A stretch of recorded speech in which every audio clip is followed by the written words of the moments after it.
그 제가 여러 가지 일이 겹쳐서 사실상 좀 이렇게 직접 참여를 못했는데 듣기는 거의 다 들었고요.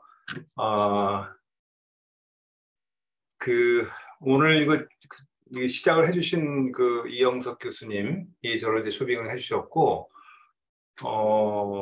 사실상 이제 제가 여기 지금 와 있는 이유는 저는 그 전산학과 교수이기도 하고요. 오늘 또 지금 현재 그 좌장을 보시는 조대춘 교수님은 얼마 전에 경주에서 뵙고 그랬는데, 저는 그 전산학자이고, 그다음에 뭐 인공지능 그 중에서도 자연학 처리하고, 뭐 지능 이런 연구를 좀 하는 사람이고요. 근데 제가 오늘 여기 좀 초대를 받은 이유는 제가 이제 카이스트에서 디지털 인문사회과학센터라는 거를 운영하고 있고, 제가 또 센터장이고요.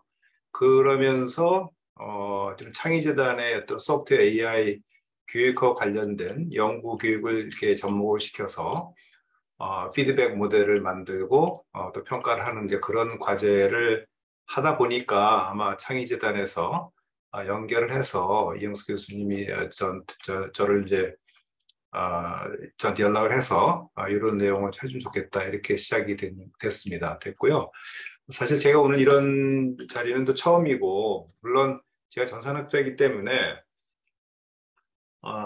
뭐 이런 그 CT, 컴퓨테이션 띵킹에 대해서는 거의 매일 생각하는 사람이긴 합니다. 그리고 경험도 많이 있고 또 제가 뭐 하고 싶은 얘기도 되게 많은 분야이기도 한데, 한 번도 제가 이것을 갖다 어떤 제 연구 분야나 학문 분야로 이렇게 정리를 한 적은 없고요. 근데 오늘 처음부터 말씀하신 쭉 들어보니까 오늘 발표해 주신 분들이 이쪽 교육 쪽에 엄청난 열정을 가지고 계시고, 또 경험도 뭐 엄청나신 것 같고, 다양한 모델이나 이런 경험을 또 공유해 주셨고, 또 교육학자 분들께서는 어떤 교육학적 관점에서 아주 탄탄한 또 토대를 가고 있는 그런 모습을 제가 좀 오늘 볼 수 있었습니다. 그래서 굉장히 감명이 깊었고요. 저는 이제 준비를 뭘 해야 될지 사실 몰라서 일단은 제목에 나온 것처럼 저희가 이제 디지털 인문사회과학이라는 그런 연구를 하고 있는데, 그런 연구소인데, 조금 이따 소개를 드리겠지만 그 디지털 인문사회과학 연구를 하면서 이제 저희가 경험을 한 그런 컴퓨팅 사고와 관련된 내용, 그거를 위주로 좀 공유를 해드리려고 제가 준비를 했는데, 자료가 많지는 않습니다. 그리고 제가 또 보니까 제 마지막이라 아무래도 시간이 좀 모자랄 것 같아서 가능한 한 짧게 해드리려고 자료는 이제 많지는 않은데, 나중에 제 시간이 되는 만큼 디지털 인문사회과학 쪽에 융합 연구를 이제 통해서 어떻게 컴퓨팅 사고력을 달성할 수 있을지, 그런 부분에 제가 좀 강조를 해서 말씀을 드리겠습니다. 그래서 제가 오늘 여기서 그냥 이렇게 클레임할 수 있는 거는 굉장히 다양한 노력이 있는데, 그러니까 컴퓨팅 사고력을 길러주고 경험을 주고 그걸 교육 과정에 집어넣고 하는 굉장히 많은 그런 경험이 있는데, 제가 여기서 나름대로 좀 특별하게 좀 특징 있게 말씀드릴 수 있는 거는 다른 여러 가지 그런 뭐 테스트하는 방법도 있지만은, 어떻게 보면은 어떤 그런 디지털 자기가 속한 분야하고 디지털 기술하고 융합을 할 수 있는 능력을 가지고 있다 그러면은 이 컴퓨팅 사고가 어느 정도 다 습득이 되어 있는 게 아닌가, 저는 그렇게 좀 주장을 좀 하고 싶은 결론부터 말씀드리군요. 그런 거고요. 그래서 오늘 또 보니까 김창석 교수님도 제가 굉장히 오래간만에 계신지 모르겠는데요. 네, 반갑습니다. 잠깐만요. 오케이. 이게 지금 제가 오늘 말씀드릴 거는 센터를 잠깐 좀 소개를 해드리고요. 저희가 뭘 하고 있는지, 그래야 제가 이제 주장하는 바가 좀 이해가 되실 것 같아서 하고, 또 교육적인 관점에서 저희가 센터에서 하는 일이 있는데, 보시겠지만은 이제 저희가 한 대상으로 하는 거는 카이스트의 학부학생들하고, 또 저희가 디지털 인문사회과학 대학원을 저희가 개설을 해서 3월 달부터 또 저희가 이제 학생을 받기로 돼 있습니다. 그건 아직 경험을 지금 못하고 있지만은, 그 사이에 저희가 인문사회 쪽에 있는 뭐 학부 출신, 석박사 출신들을 모집을 해서 나름대로 그런 융합 교육을 한 경험을 좀 가지고 있습니다. 그래서 그런 걸 좀 간단히 소개를 해드리고 그 마지막으로는 뭐 연구를 제가 말씀을 많이 드릴 필요는 없겠지만은 이제 이런 연구를 통해서 저희가 가지고 있는 경험 또 제가 처음에 말씀드렸던 것처럼 결과적으로는 뭐 연구가 되든 뭐가 되든 간에 어떤 융합적인 그 시도를 갖다 잘 할 수 있으면은 그러면은 그 CT의 교육이 다 잘 된 거가 아닐까 이런 결론적으로 제가 좀 끌고 가보겠습니다. 좀 생소하실 수도 있는데요. 그 디지털 인문학이라는 거를 이제 디지털 휴머니티스라고 하고 저희는 이제 그 디지털 인문 쪽하고 그다음에 그 컴퓨테이션 소셜 사이언스 계산 사회과학이라고 그러죠. 그 두 개를 갖다가 같이 이제 융합해서 하는 이제 그런 연구소라고 보시면 되고요. 그 디지털 인문학이라는 것도 범위가 굉장히 넓은데 저희가 물론 시작하는 거 아니고 그동안에 이제 디지털 인문학이라는 쪽으로 해서 연구가 굉장히 많이 되어 왔고 또 학위 프로그램도 생기곤 있습니다. 그래서 뭐 그 인문학 하신 분들은 다 알겠지만은 이제 인문학 연구라는 게 대부분 어떤 서적이나 논문 이런 그 서지적인 그런 정보를 엄청나게 많이 소화를 한 연구자가 이제 그걸 갖고 또 재생산을 하고 해석을 하거나 그런 연구를 해왔는데 뭐 쉽게 생각해서 철학 생각하시면 되고 이제 문학 생각하시면 되고 뭐 역사 쪽 생각하시면 되겠습니다. 그런데 이제 그런 자료들이 되게 많은데 그거를 전산화해서 디지털 매체로 정리를 해놓고 보면 그동안에 대부분은 혼자서 깊은 사고를 통해서 뭐 성찰을 하고 재해석을 하고 하는 그런 연구를 이제 해왔다면은 이제는 그 데이터 분석을 통해서 데이터 사이언스적인 그런 기술을 갖다가 접목을 시켜서 새로운 어떤 관점의 연구를 할 수 있다. 그래서 새로운 통찰을 얻을 수 있다. 하는 것이 이제 쪽 그 학문이고 제가 나중에 조금 더 사례를 좀 보여드리겠습니다만 그래서 이제 그런 노력을 하는 거라고 생각하시면 되고요. 이게 결과적으로는 자료가 이제 디지털 자료화 되어야 되기 때문에 그런 걸 생성하는 것도 굉장히 중요한 문제가 되고 또 그 자료를 갖다 해석을 해서 이제 그 뭐 인간이나 어떤 사회의 어떤 현상하고 연결을 하는 이제 그런 학문이라고 보시면 되는데 이거는 이제 보시면은 그 인문학하고요, 휴머니티 쪽하고, 그다음에 정보기술 쪽하고, 그다음에 그 외에 다른 디스플린인데 이제 주로 사회과학 쪽이 되겠죠.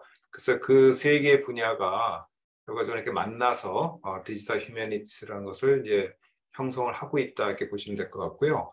여기 이제 정보기술 쪽은 뭐 여러분 다 아는 그 분야인데 특히 이제 그 중에서도 데이터 마이닝이나 뭐 자연의 처리나 뭐 그런 쪽이 좀 이렇게 많이 대두가 되고 있고 요즘은 사실 메타버스 같은 경우도 그것도 굉장히 중요한 그런 그 기술적인 프레임워크가 돼가고 있습니다. 그래서 이쪽은 보시게 되면 이제 뭐 사회과학인데 저희 같은 경우는 디지털 휴머니티를 하는 경우도 있지만은 사실 오른쪽에 있는 그런 컴퓨터 소셜 사이언스 쪽도 많이 하고 있다라고 보시면 되겠습니다. 그래서 요거는 그 발표 자료는 제가 못 보내드린 건데 제가 뭐를 얼만큼 해야 될지 몰라갖고요. 근데 오늘 이제 말씀 듣다 보니까 이쪽을 조금 더 설명을 잘 해드리는 게 좋을 것 같아서 슬라이드를 지금 나중에 추가를 좀 했습니다. 그래서 지금 요거는 뭐냐면은 그 디지털 인문학을 그냥 간단하게 소개하기 위해서 이미지로서 보여드리는 건데 이런 그 텍스트 분석을 많이 하게 되는 거죠. 그래서 이제 뭐 예를 들어서 우리가 그 사료가 굉장히 많다 그러면은 그것을 갖다 사람이 다 읽고 하는 게 아니라 그거를 텍스트 분석 자동적으로 해서 아주 쉽게 얘기하면은 뭐 키워드 같은 것이 어느 시대에 얼마큼 나타나는 걸 보면서 언어적인 현상뿐만 아니라 그때 당시에 어떤 역사적인 사실 또 그 사상 그런 것들을 추적해 갈 수 있는 그런 어떤 근거가 될 수 있겠죠. 그래서 텍스트 분석뿐만 아니라 예술 쪽에서 어떤 비주얼 어널리시스 같은 것도 중요하고요. 또 뭐 이런 역사나 지리학 쪽에서 봤을 때 어떤 공간적인 분석도 굉장히 유용하게 저희가 활용을 하고 있고 또 인간 요즘 이제 소셜 미디어 같은 게 발달했기 때문에 뭐 그거 아니더라고 하더라도 예를 들면 우리가 논문 그 인용 같은 걸 이렇게 추적해 보면 결과적으로 네트워크가 생기거든요. 그래서 저자들 간의 어떤 그 연결 상태가 나오니까 어떤 망이 생기게 되는데 또 소셜 네트워크 쪽에서도 이제 망이 생기고 누가 누구를 팔로우하고 이런 게 있지 않겠습니까? 그래서 그런 것들을 다 종합을 하게 되면은 거대한 이제 네트워크가 되는데 그런 거대한 네트워크를 통해서 뭐 사회적인 현상도 분석할 수 있고 또 어떤 뭐 예를 들면 문학적인 사조도 분석할 수 있고 이런 거를 하는 거라고 간단히 생각하시면 될 것 같습니다. 그래서 오늘 이제 저희가 같이 생각을 하고 나눌 얘기는 컴퓨테이셔널 띵킹인데 그러면 그 컴퓨테이셔널 띵킹하고 이제 어떻게 연관이 돼 있을까 이제 생각을 좀 해보는 시간이잖아요. 그래서 그 이제 디지털 인문학 연구하고 이제 좀 같이 연관시켜서 생각해 보고 싶은데요. 뭐 컴퓨터 띵킹에 대해서 오늘 뭐 너무나 많은 얘기를 했고 그 안에 어떤 것이 들어가 있는지는 뭐 의견이 좀 다를 수는 있지만은 대부분 좀 그나마 추상적으로라도 어떤 것이 관여가 되어 있고 또 아주 뭐 많은 분들이 다 얘기하시는 대로 지금 이제 컴퓨팅 사고의 주요 요소는 뭐 이런 게 있다 다 아시는 거잖아요. 그래서 이제 그 부분이 지금 왼쪽에 있는데 사실 이제 요즘 그러니까 인문학 디지털 인문학을 하면서 또 인공지능을 생각하면서 사실 그 옆에 딱 붙어서 중요하게 생각되는 게 어떤 지식 표상이라고 얘기하죠. 그러니까 인간의 뭐 어떤 개인의 지식이 아니라 우리 인류의 지식이 되겠죠. 그런 그 지식을 어떤 식으로 디지털화해서 활용하는가가 중요한데 그러면은 그 컴퓨테이셔널 띵킹을 해야 되는 사람 입장에서는 단순히 이렇게 일반 우리가 오늘 계속 얘기를 했던 뭐 조그만 문제부터 큰 문제까지 그 문제를 잘 나누고 그다음에 패턴을 갖다가 인지를 한 다음에 뭐 추상화하고 이런 과정을 굉장히 작은 문제만 국한시킬 게 아니라 아주 그 방대한 그 데이터나 지식을 다 꿰뚫을 수 있는 어떤 연구를 하고 이제 분석을 하고 거기서 어떤 새로운 지식을 이끌어내고 하는 그 과정에서 이 knowledge representation이 어떻게 돼야 되는가가 굉장히 중요하다는 거죠. 그래서 뭐 예를 들면 이제 OCR부터 시작을 해서 스캐닝을 해서 이미지를 만든 다음에 OCR을 하고 데이터베이스화하고 인코딩하고 뭐 그런 어떤 포매팅하고 하는 그런 것들이 굉장히 중요하고 심지어는 이제 우리 인간의 지식을 갖다가 체계화시킨 그런 온토로지 같은 것도 있어야 된다고 생각하고요. 이런 것들이 다 연결이 된다는 거죠.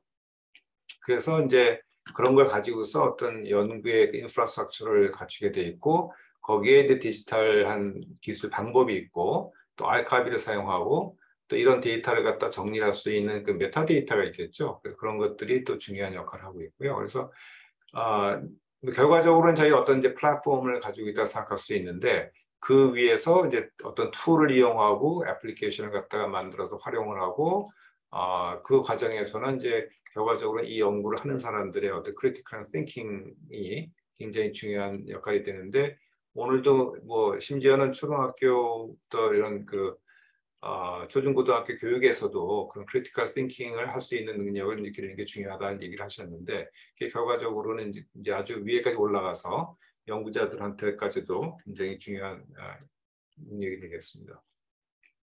그래서 이제 제가 경험을 이제 공유하는 거는 그 카이스트 디지털 인문사회과학부라는 게 있는데 저희가 이제 학부 과정이 있고요. 대학원 과정은 생겨서 이제 3월부터 이제 시작을 하게 되고요. 그래서 일단은 이제 그 이 과제에서도 그렇고 사실 학부 과정에서도 이공계 학부생인데 이 학생들이 뭐 전산학부 학생들이 될 수도 있고 안 될 수도 있죠. 그러니까 이공계니까 뭐 생물, 물리, 화학 하는 사람도 있을 수 있고 뭐 산업 디자인 하는 사람들 굉장히 이제 다양한데 그 이공계 학부생들이 일종의 이제 교양 교육을 받는 그 과정을 이 디지털 인문사회과학부에서 이제 그 교육을 담당을 하고 있다고 보시면 되고요.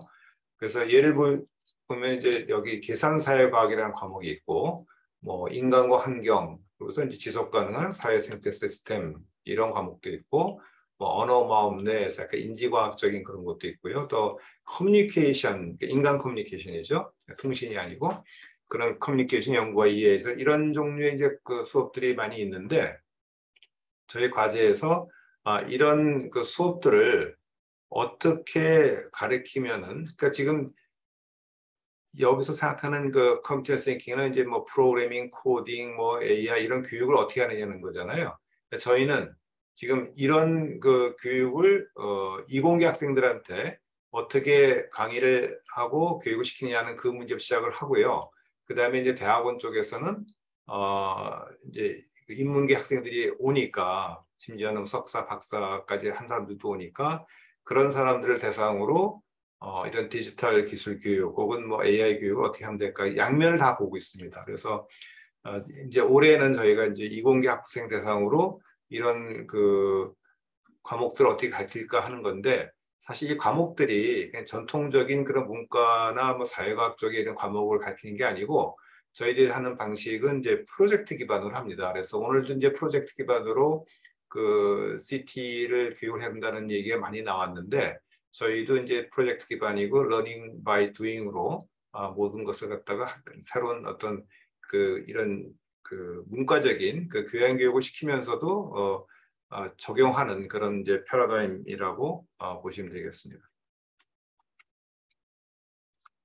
그래서 이제 뭐 시간이 없기 때문에 그냥 간단히 그 계산사회과학이라는 과목이 있는데 요거는 사실 그 사회과학적인 그 지식을 갖다가 소개를 하기도 하지만 이거를 컴퓨테이셔널 소셜 사이언스이기 때문에 그 컴퓨테이셔널 방법을 통해서 이제 소개를 하는 거죠.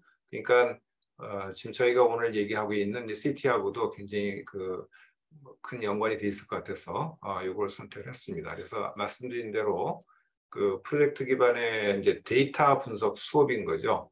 그러니까 데이터 분석이라는 거는 즉 프로블럼 솔빙의 한 분야라고 보실 수 있잖아요. 그래서 그렇게 이제 연결하시면 될 것 같고요.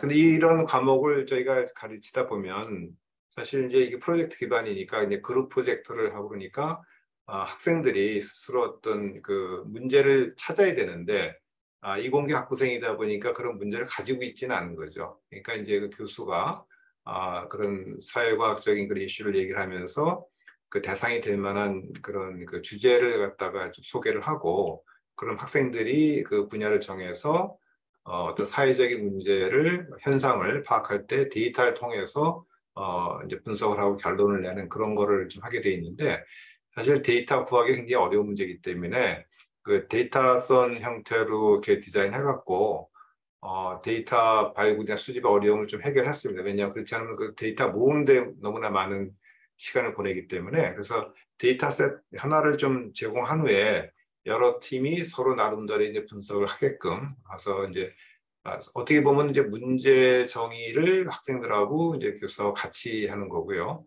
그래서 분석을 어떻게 할까 하는 전략을 모색하는 것은 이제 학생들의 이제 몫이 되지만 또 교수가 또 이제 중간중간에 계속 어드바이징을 하는 그런 형태로 가고 있습니다. 그래서 일단 데이터가 주어지기 때문에 그 데이터의 특성을 잘 알고 있어야 되잖아요. 그래서 그 데이터가 과연 우리 어떤 문제를 풀 수 있는가 이런 얘기를 할 수 있어야 되고 그 다음에 데이터 분석에 대한 전략을 논의를 하고 여기에서 이제 어떤 패턴 분석 같은 거를 인지를 해야 되겠죠. 또 나름대로 추상화를 해야 되고 알고리즘 설계를 해야 되는데 저희들 특징이 뭐냐면은 이런 뭐 패턴 분석 이런 것을 갖다가 그 자체를 가르쳐 준다는 것보다는 이런 그 데이터선 형태의 프로젝트를 진행을 하게 되면은 학생들이 그냥 어쩔 수 없이 자신들은 이게 무슨 뭐 컴퓨테이션 띵킹 이런 생각을 할 필요도 없이 그냥 자동적으로 이런 그 과정을 다 거쳐 가야 된다는 거죠.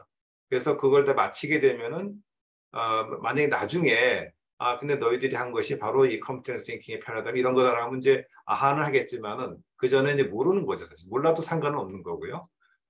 그래서 이제 실질적으로 그 구현을 하는 거는 주로 쉬운 언어, R 같은 걸 사용해서 구현을 하고 또 어떤 때는 뭐 통계 패키지를 활용하기도 하고 그래서 실제 코딩은 좀 최소화한 이제 그런 과목이지만 이 과정을 통해서 실제 문제 해결을 하는 그런 경험을 갖게 됩니다.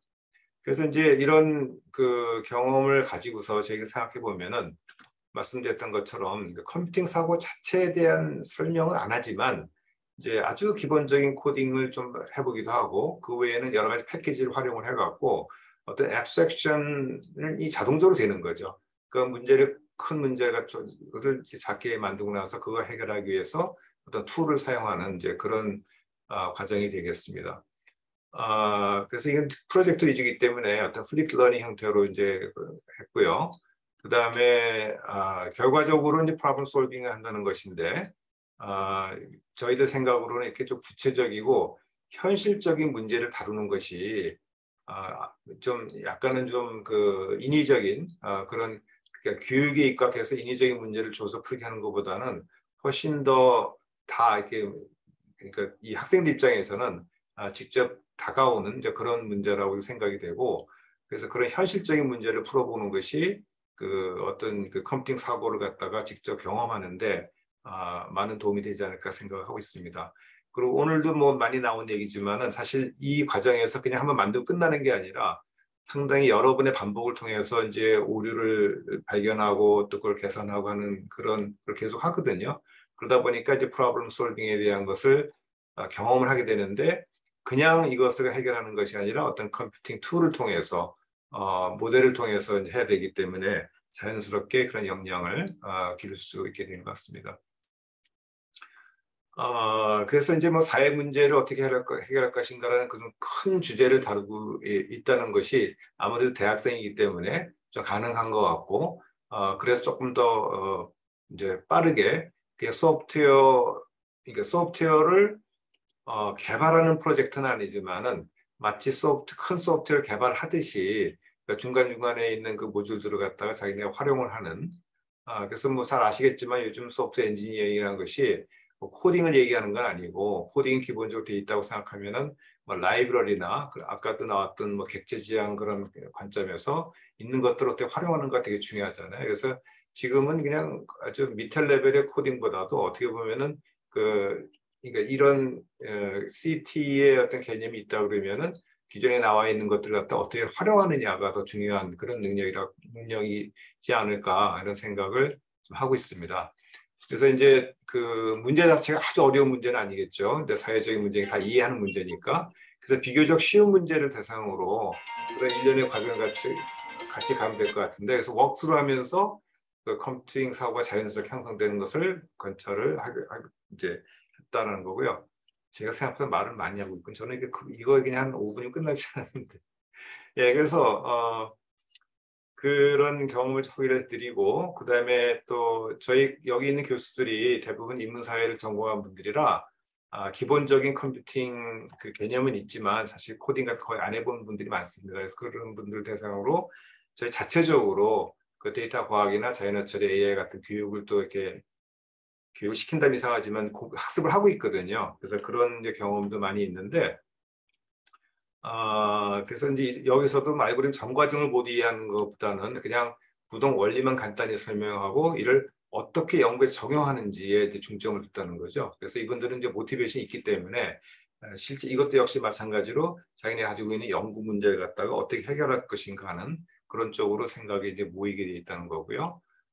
근데 인문계 학부생 대상으로 이제 했던 뭐 다른 과목이 있는데, 이거는 저희가 좀 생략을 하겠습니다. 그래서 이거는 저희가 데이터 과학적인 것을 갖다가 이제 캠프를 통해서 했던 건데, 여기서 중요했던 것 중에 하나는, 그 학생들이 이제 모티베이션이 되게 중요한데, 그냥 임의의 인위적인 문제를 푸는 것보다 실질적인 문제 푸는 게 중요하다. 또 근데 그런 문제를 풀게 되면 어떤 것이 좋아지는 것을 갖다가 약간 추상적이지만 좀 이렇게 키노 스피치를 할 만한 그런 분들을 통해서 배경을 좀 이해를 하면서 그러니까 실제 아주 디테일한 그런 일을 하는 거 하고 뭐 데이터를 다루는 일을 하고 이것을 하게 되면 뭐가 좋아지는지에 대한 좀 추상적인 그런 것이 동시에 진행이 될 때 결국 이제 효과가 있었다 이제 이런 거고요.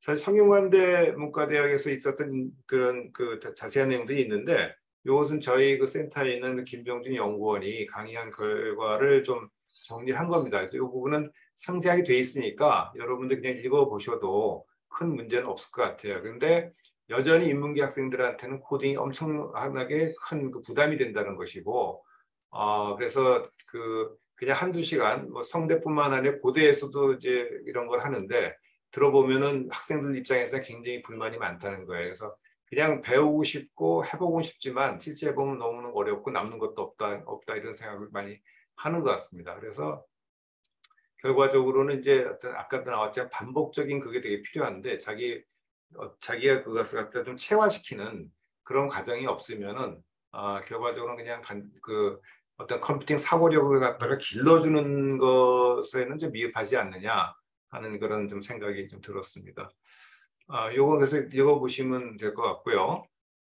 연구도 제가 또 스킵하는데 이거는 이제 뭐 그 리뷰 데이터를 활용한 서사학 연구 쪽인데 뭐 자연어 처리를 이용해서 이런 거를 했다는 거고 제가 이건 다 스킵하겠습니다. 스킵하고요. 제일 마지막으로 제가 넘어가서 요거만 이제 간단히 이제 소개를 드리면은 좀 도움이 될 것 같은데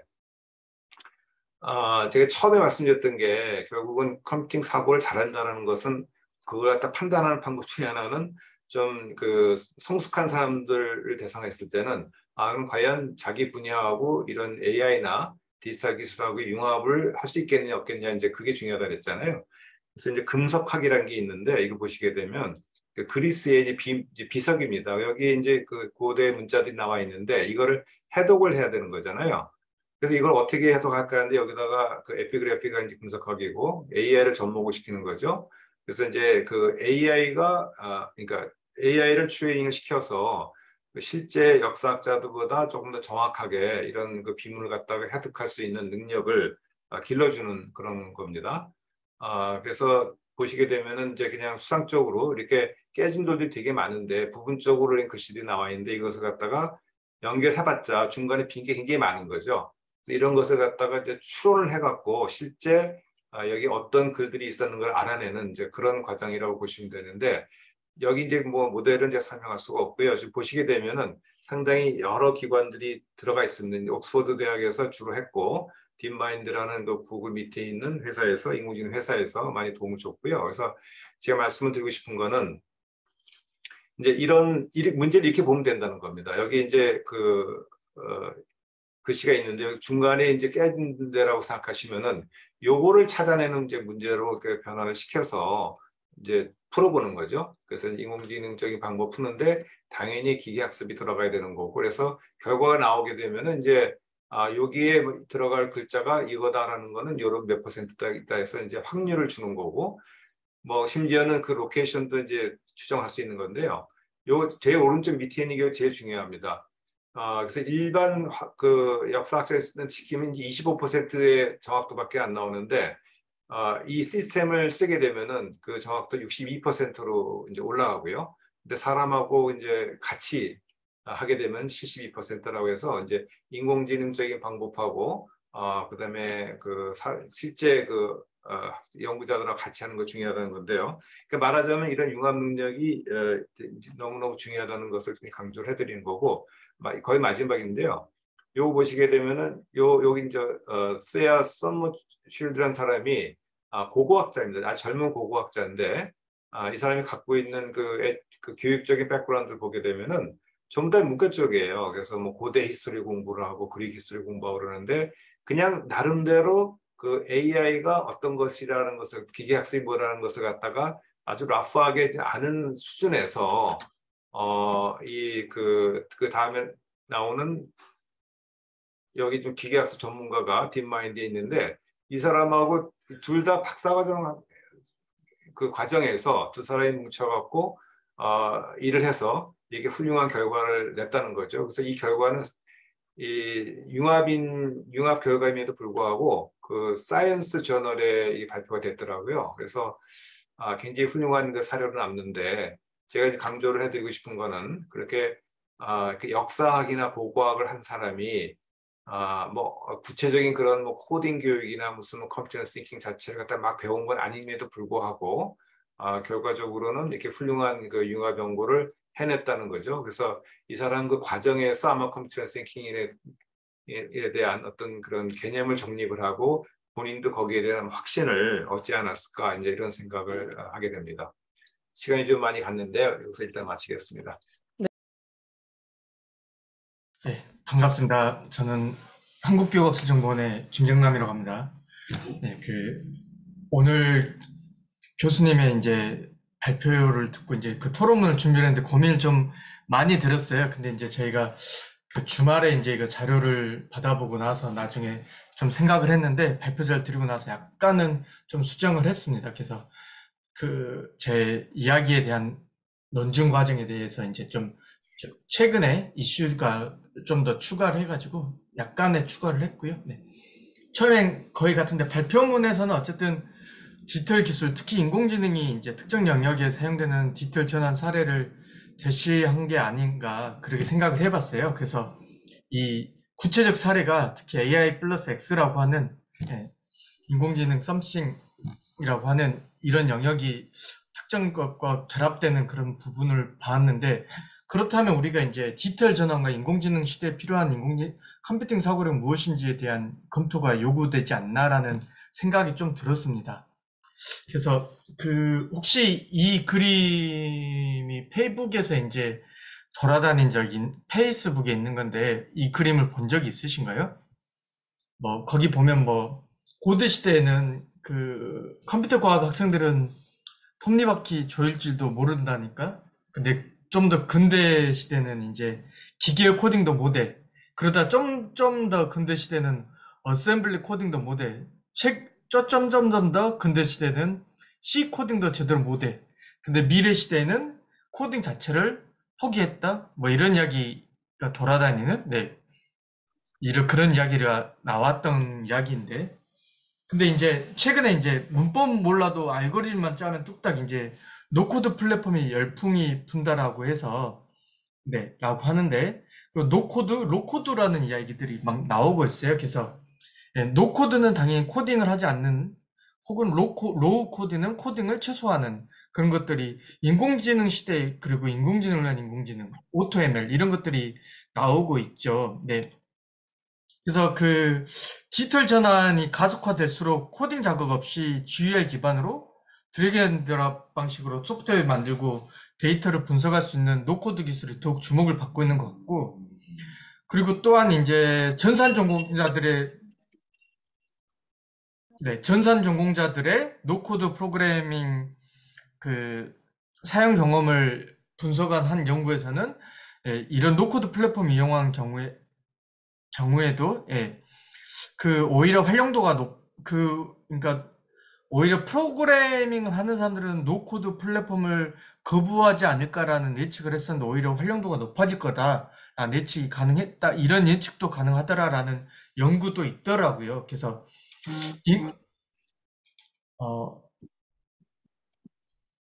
네, 그런데 네, 그런 것들이 있는데 제가 이제 그래서 컴퓨팅 사고력 정의와 구성 요소를 좀 되새겨 보면 IST와 CST에서는 네, 정의를 네, 아래를 포함한 문제결 과정이라고 이야기를 했었죠. 그래서 문제를 구조화하고 자료를 논리적으로 조직 분석하고 모델 추상화와 알고리즘 사고를 통한 자동화 그리고 이제 이것들의 효율적 조합 그리고 일반화의 전이 등등을 이야기하고 있는데 구글이나 KS3에서는 약간은 표현이 달랐던 것 같아요. 구글에서는 조금 더 단순하게 이야기하고 있는데 예, 문제분의 패턴 인식, 알고리즘 설계, 그리고 케이스3, 예, 영국의 과정이었죠. 여기에서는 이제 문제분의 패턴 인식, 추상화 알고리즘, 그리고 해결 방법 평가였는데, 어, 여기에서의 특징은 네, CT와 프로그래밍을 좀 구분하고 있는 게 아닌가, 그런 생각이 좀 들었었고요. 그리고 교육부와 클래스 지침은 2015에 나왔던 것들이 있는데, 이것들에 대해서는 굳이 말을 하지 않겠습니다. 그런데, 다만 여기 이제 교육부 캐리스에서 나왔던 데서는 컴퓨팅의 사고 단계라고 이야기를 하고 있는데 저는 개인적으로 이 모든 사고가 컴퓨터를 이용한 모든 문제 해결 과정에서 필요한가에 대해서는 개인적으로는 좀 의문이 있는 것 같거든요. 그래서 구성 요소로 보는 것이 더 타당하지 않을까라는 개인적 견해를 가지고 있고요. 네, 작은 고민이라는 컴퓨터라는 표현이 적합할까에 대해서도 조금은 고민을 좀 해봐야 된다고 생각을 하는데 저희가 컴퓨테이셔널 띵킹 혹은 컴퓨팅 띵킹이라고 했는데 영국에서는 교과명은 컴퓨팅이라고 하지만 어, 최근에 BBC 이제 이 영국의 사이트를 들어가 보면 초기에선 컴퓨팅 띵킹이라는 표현을 썼었는데 최근 다시 컴퓨테이셔널 띵킹이라는 표현을 쓰고 있거든요. 근데 이제 이게 저희가 컴퓨팅 사고력이라는 용어가 윈 교수가 한 뒤로 초기에 영국에서 이제 표현을 컴퓨팅 띵킹이라고 해서 저희 나라에서도 컴퓨팅 띵킹이라는 표현을 가져왔는데 이게 적합한지 전 개인적으로는 의문을 좀 가지고 있습니다. 그게 너무 컴퓨팅 띵킹이라고 하다 보니까 오히려 너무 프로그래밍적인데 저희가 몰두되지 않는가, 거기에 매몰되지 않는가라는 생각이 좀 들어가지고요. 네.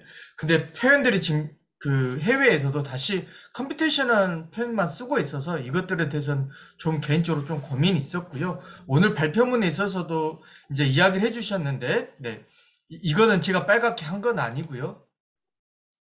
이제 그 패턴 매칭이란 표현이 있고, 뭐 알고리즘 설계, 여기 알고리즘 설계라고 하고 있지만, 코딩과 통계 패키지 이런 용어들이 있는데, 근데 특히 융합 분야에서는 특히 미리 짜진 인공지능 프로그래밍 라이브러리를 사용한다는 것은 적합한 패턴을 인식이 아니라 패턴을 선택하고 알고리즘 라이브러리를 선택하는 능력이 아닌가라는 생각이 들었어요. 인공지능 문제 해결 과정이.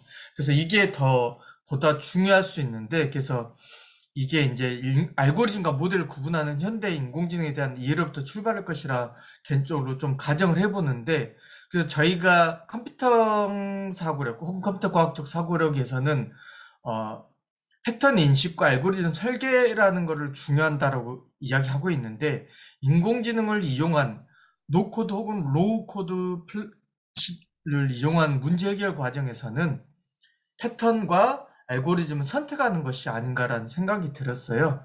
그래서 그런데 이제 제가 그렇다고 해서 이제 프로그래밍이 중요하지 않다는 이야기를 하려는 건 아니고, 인공지능 개발 시대에서의 노코드, 로코드를 고려해 본다면 컴퓨팅 사고력에서의 프로그래밍을 포함해서 할 것인가, 아니면 이 컴퓨터를 이용하는 문제 해결 과정에서 인간의 인지적인 능력 혹은 그런 인지적인 문제 해결 과정으로서의 그런 것들로 좀 그 협의적인 조작적 정의, 때로는 이제 프로그래밍 포함한 광의적인 조작적 정의, 이것들을 좀 구분을 해서 각각의 영역에 대해서 연구가 필요하지 않는가.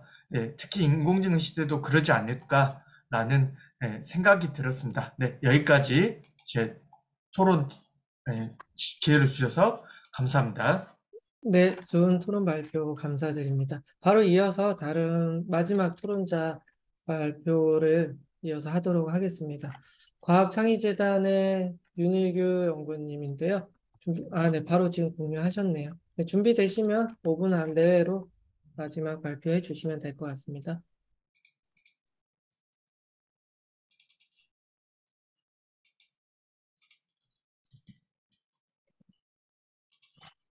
네, 제 얘기 잘 들리시나요?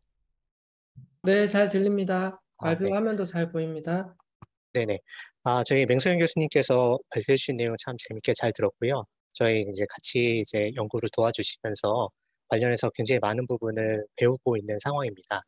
특히나 이제 저희가 사실 컴퓨팅 사고력을 다루고 또는 이 현장에 계신 많은 분들께서 이제 학생들 교육을 하는 관점, 초중등 아이들 관점에서 사실 컴퓨팅 사고력을 많이 고민을 하는데, 맹소영 교수님을 포함한 이제 카이스트에서는 연구자들 관점에서의 어떤 컴퓨팅 사고력에 굉장히 깊이 있게 고민하시는 모습이 저희 입장에서는 굉장히 신선하고 그다음에 새로운 분야를 좀 볼 수 있었던 그런 기회이지 않을까라는 생각을 했었고요.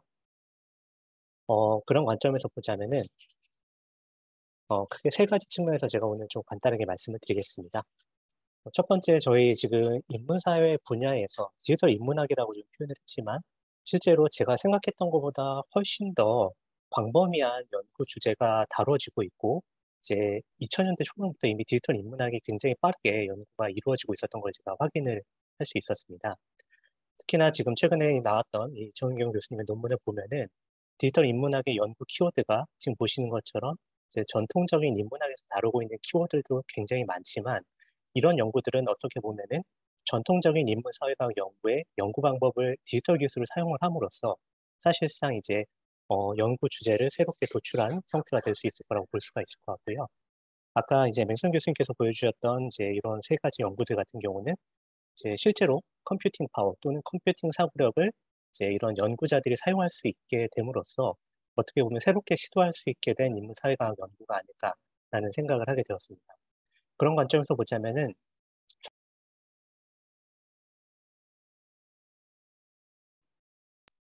죄송합니다. 무성화가 됐네요.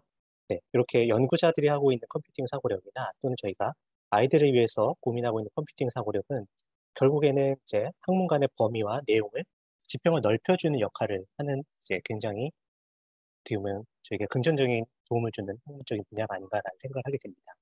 특히나 사실상 이 컴퓨팅 사고력 또는 디지털이라는 부분이 학제 간 연구를 촉진하는 원동력으로서 굉장히 크게 작용을 하고 있다고 보고 있고요.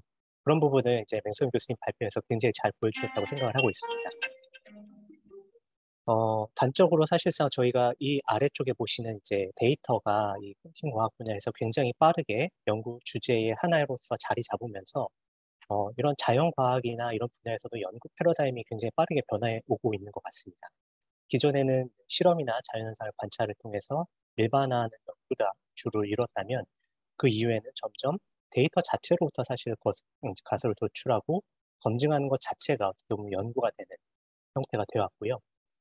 더군다나 최근에 이제 연구들, 디지털 분야 또는 인문학 분야 연구들을 살펴보면은 뭐 SNS의 어떤 패러다임을 분석을 한다든지 의사결정 자체를 인공지능을 통해서 분석을 한다든지 이런 식의 다양한 시도가 이루어지는 것을 보면 어떻게 보면 디지털 자체가 학제 간 연구 플랫폼으로서 굉장히 강력한 역할을 하고 있는 것으로 생각을 할 수가 있을 것 같습니다. 마지막으로 정리를 하자면 이제 컴퓨터 과학의 중요성에 대한 공감대는 사실 이제 학문 분야를 가리지 않는 것 같습니다. 확실하게. 오히려 저희는 이제 컴퓨터 과학을 하시는 분들 또는 이제 이런 전산학을 하시는 분들께서 인문학을 하시는 분들보다 훨씬 더 뒤처지는 시대가 오지 않을까라는 우려를 해야 될 정도로 굉장히 깊이 있게 노력을 하시고 다루시는 분들 굉장히 많이 봤고요. 특히나 이제 맹선 교수님께서 계시는 디지털 이제 인문사회과학 센터 같은 경우는 인문사회 과학자들 대상으로 하는 그런 계승사회과학 캠프라든지 이런 것들을 주관하시고 저희가 참관을 했었는데 생각보다 굉장히 깊이 있고 관심 있게 이 분야에 대해서 접근을 하시는 걸 보고 저희도 경각심을 가지고 한편에서는 협업할 수 있는 지평을 넓힐 수 있게 저희 마음을 열어야겠다라는 생각을 하게 됐습니다. 결론적으로 컴퓨팅 사고력이라는 건 결국 다른 전공 분야에 적용하고자 하는 시도가 가장 중요하다고 생각을 하고요. 그런 부분을 맹선 교수님께서 잘 이제 표현해 주셨다고 생각을 해서 굉장히 의미 있었다고 생각을 합니다. 감사합니다.